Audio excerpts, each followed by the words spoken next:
ایک بھائی یہ کہتے ہیں کہ میں نے اپنے گھر میں ٹی وی نہیں رکھا ہوا کیونکہ مجھے گناہ جاریہ کا خوف ہے۔ میری بیوی کہتی ہے کہ ہمارے گھر میں گھر کے بچے جو ہیں وہ محلے میں جا کر دوسروں کے گھر ٹی وی دیکھتے ہیں، تو میں اپنے پیسوں سے اب ٹی وی خریدوں گی۔ یہ کہتے ہیں کہ اگر وہ خرید لیتی ہے تو کیا اس کا گناہ میرے نام اعمال میں ہوگا، اور اگر میں نہ رکھنے دوں تو گھر میں لڑائی جھگڑا ہوتا ہے اور بات علیحدگی تک پہنچ جاتی ہے، کیا حکم شرع ہوگا؟ دیکھیں اس کا جواب ہماری طرف سے تو یہ ہے کہ جانبین سے حد اعتدال کو کراس کیا جا رہا ہے۔ بیوی کو ایسا ماحول نہیں بنانا چاہیے اگر شوہر کسی صحیح مصلحت کی بنا پر کسی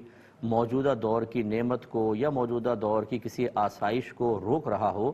تو بیوی کو کوآپریٹ کرنا چاہیے، شوہر کو پیار محبت سے سمجھاتے رہنا چاہیے، اگر مان جائے اچھی بات ہے ورنہ تعاون کرنا چاہیے، اسی سے گھر چلتا ہے۔ ایسا ماحول کریٹ کر لینا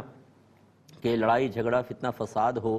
اور بات علیحدگی تک پہنچ جائے۔ ایک ٹی وی دیکھنا کوئی اتنا امپورٹنٹ ہے کہ اس میں طلاقیں ہو جائیں، چاہے شوہر چھوڑ دے، اس کے بعد پوری زندگی خواری کی زندگی ہو، لیکن ٹی وی گھر میں آنا چاہیے۔ یہ بیوی کی بے اعتدالی ہے،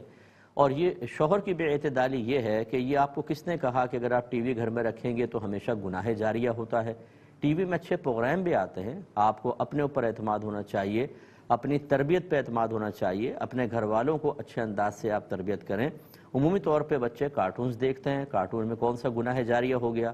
اگر آپ نیوز چینلز وغیرہ دیکھتے ہیں، ملکی حالات پر واقف ہونا ہر سمجھدار آدمی کے لیے انتہائی ضروری ہے تاکہ وہ اپنی فیوچر کے مناسب فیصلے کر سکے، موجودہ حالات کو جان سکے، بروقت وہ آنے والے خطرات سے مقابلہ کر سکے۔ اسی طریقے سے اور بہت سارے چینلز ہوتے ہیں جو اصلاحی چینلز ہوتے ہیں،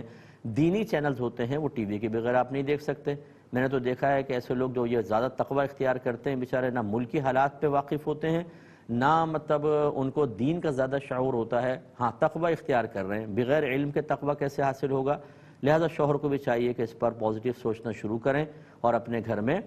ٹی وی رکھیں، لیکن اس کا استعمال کا طریقہ کیا ہونا چاہیے، کون کون سی چیزیں دیکھ سکتے ہیں، کن چینلز کو آپ کو ختم کرنا چاہیے، وہ آپ کیبل آپریٹر سے بات کر سکتے ہیں، وہ ان چینلز کو اڑا دے گا، وہاں سے ختم کر دے گا، یا آپ کے ٹی وی میں ایسی سیٹنگ کر دے گا کہ وہ چینل نہیں آئیں گے، لیکن مطلقاً آپ کا بھی روکنا اور ماحول کو اس حد تک آگے لے جانا کہ بات علیحدگی تک پہنچ جائے، دونوں چیزیں نامناسب ہیں۔ آپ زوجین کو دونوں کو بیٹھ کر ہماری اس بات کو سمجھ کر اچھا کوئی فیصلہ کرنا چاہیے۔